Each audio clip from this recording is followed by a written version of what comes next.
2024년 12월 10일 새 법 개정안이 국회를 통과했습니다. 대부분 정부 원안대로 통과됐지만 쟁점이 됐던 상속증여세법 개정안은 부결됐습니다. 국회를 통과한 주요 세법 내용을 살펴보고 대응 방안을 모색해보고자 합니다. 정부는 2022년 12월 31일 조세특례제한법 개정을 통해 기존 고용지원 관련 세액공제 제도를 통합 단순화하기 위해 통합고용세액공제 제도를 신설했습니다. 현행 규정에 따르면 고용 증가 1인당 최대 1,550만 원을 공제받을 수 있으며 2년간 고용을 유지해야만 적용할 수 있습니다. 1인당 세액 공제액을 최대 2,400만 원으로 상향하고 고용 의무 유지를 없애는 개정안이 상정됐지만 오히려 고용 안정에 부정적 영향을 미칠 것으로 판단돼 채택되지 않았습니다. 따라서 통합고용세액 공제는 현행 제도가 그대로 유지됩니다. 통합투자세액 공제는 연도별 공제율이 달라 구분해서 살펴볼 필요가 있습니다.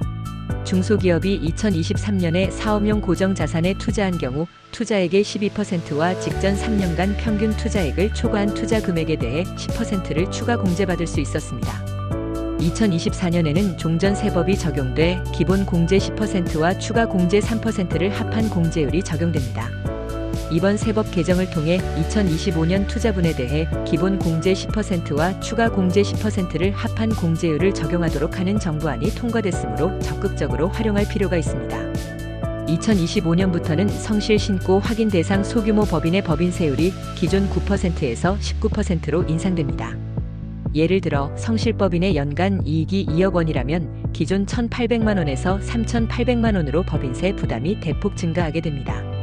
지배주주 등의 지분율 합계가 50%를 초과하고 부동산 임대업 매출이 전체 매출액의 50% 이상이면 상시 근로자 수가 5인 미만이면 성실법인에 해당합니다.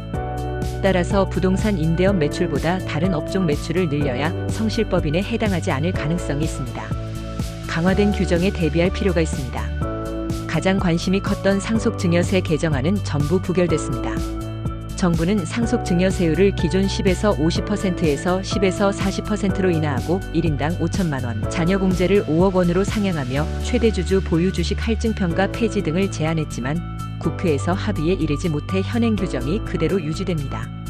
세계 주요 국가들은 상속세를 폐지하거나 최고세율을 인하하는 추세이므로 향후 꾸준한 논의가 필요할 것입니다.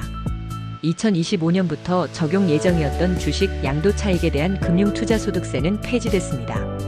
하지만 주식 2월과세는 2025년 이후 증여분부터 적용됩니다.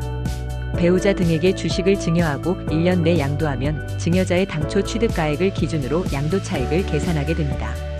부동산은 10년이 적용되지만 주식은 1년 기준이 적용되므로 증여를 통한 법인 주식 소각 등 상법상 규정 내에서 절세 전략을 활용할 수 있습니다.